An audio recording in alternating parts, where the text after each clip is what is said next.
because niabot ang mga grasya karong adlaw dinhi sa sitio Kinusuhan. Ako hangyo sa atong mga ginikanan nga ipa-eskwela gid nato ang atong mga kabataan. Sayod ako nga ang damgo sa atong mga ginikanan na mamahimong magmalampuson. It's the dream of parents that their children will become successful in their near future. Sugod pa lang, ikaw na gyud akong pili. Sa tanang dalan nga akong giage, ikaw ray nagpabilin.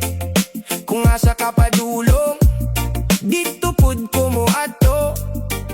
In behalf of Lantapan West District, mapasalamaton ako sa partnership project sa GTS, sa LGU Lantapan, ug sa Department of Education. Ako pasalamat sa ato ang GTS, labi nagpod sa ato ang amahan sa lungsod, si Honorable Ricky James Balansag, ug ato ang Schools Division Superintendent para sa kalambuan sa ato ang eskwelahan diri sa Kinusuhan, ug sa tanan nga mga lumulupyo, mga ginikanan nga sa ilang pag-support nga matagaan og school site ang ato ang eskwelahan. Tulungaan labi na gid ang barangay council nato diri sa Barangay Basak.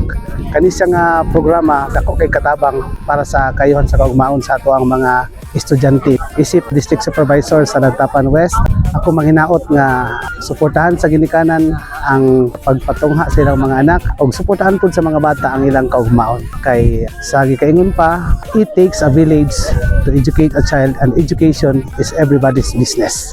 Di ka bisag asa, di gud ko mohulong sa atong panaw. Ikaw ra gyud akong kauban ng tod sa ulahi. Kahit basta ikaw ang tupat, wala na'y kulang. Kalipay na ko murag di na masubot, hangtod sa kahangturan. Kung kapoy na ka, ako'y imong sandigan sa sa paglaom o timaan sa mayong ugma. It represents hope and the future of the next generation. Kaya musugutag sa dili, ang buktong butang nga pwede makahatag sa atong mayong kalambuan, labi na diri sa sityo, mara gyud ang pagpaeskwela sa atong mga anak. Bisan sa inyong kagalingon, tinuod ang paghumalo eskwela di makadato, pero makahatag og maayong ugma. Ingon nila, pobre pero hamugaway. And we are very much lucky that the GTS is helping us. So thank you very much. Di ka bisag asa, isa na sa tapaingon. Basta kauban ka, mura kompleto na ang akong kalibutan.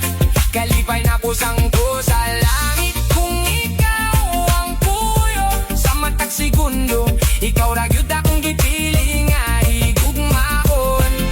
Kuyog ta bisag asa, di gyud di ka. For 23 years, GTS has worked into the most remote mountains of Mindanao. We have crossed the rivers and the rough roads to climb the mountains that the world sometimes forgets. Kinusuhan is not forgotten. You are not forgotten. Sa GTS, 23 on tuig hukag serbisyo dan. Sa mga lugar at agdiaan dan, yan sa mga lugar ining kanyo. Sa mga lugar din tabuntod, din takalasan. Daw, kagidan sa Kinusuhan, kuna dan malipatan, tabalangga dan sa lugar tao ha Kinusuhan.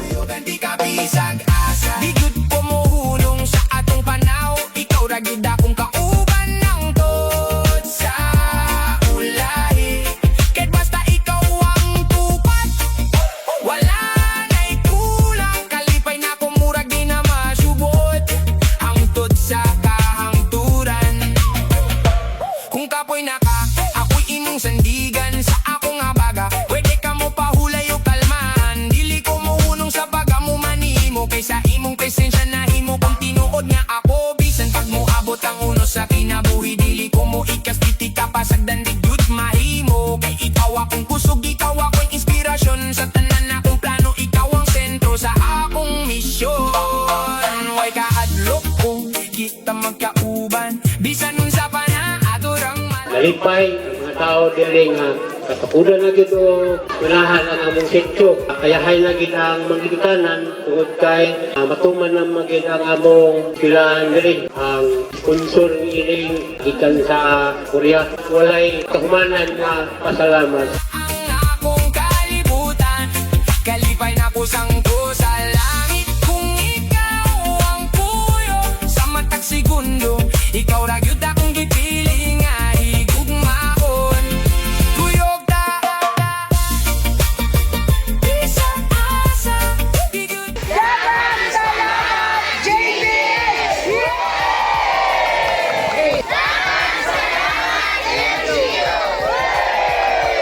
di ka bisag asa bisa na sa tapaingon.